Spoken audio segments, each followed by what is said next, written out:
On the second video of this section, we're going to be talking about characteristics of graphs.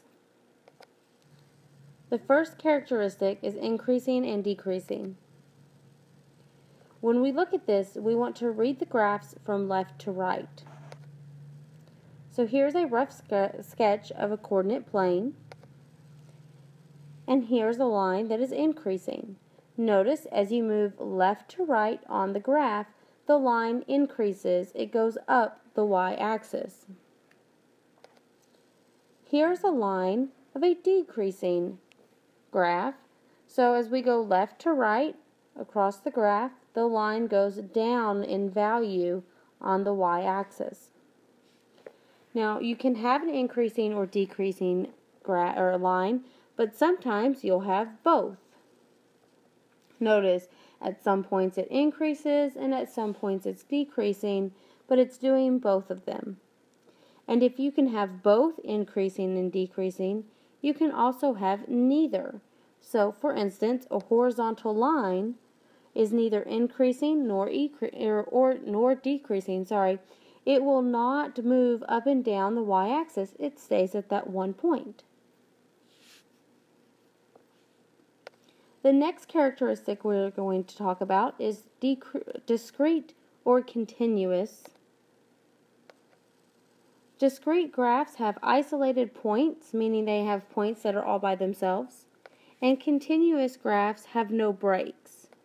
So here's what a discrete graph would look like. Notice that the dots are not connected.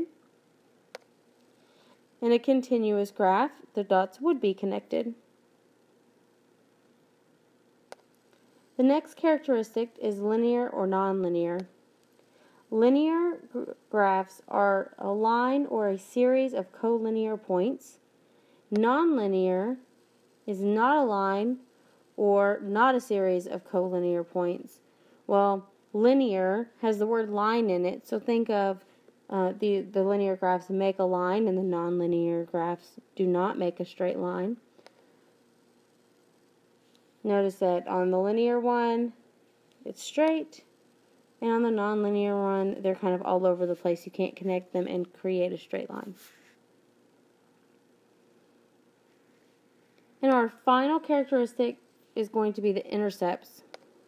So here's our coordinate plane, and we have a line going through it. Notice I've labeled my x and y axis. This point right here is where the line crosses the x-axis. Therefore, it is the x-intercept. This point is the y-intercept.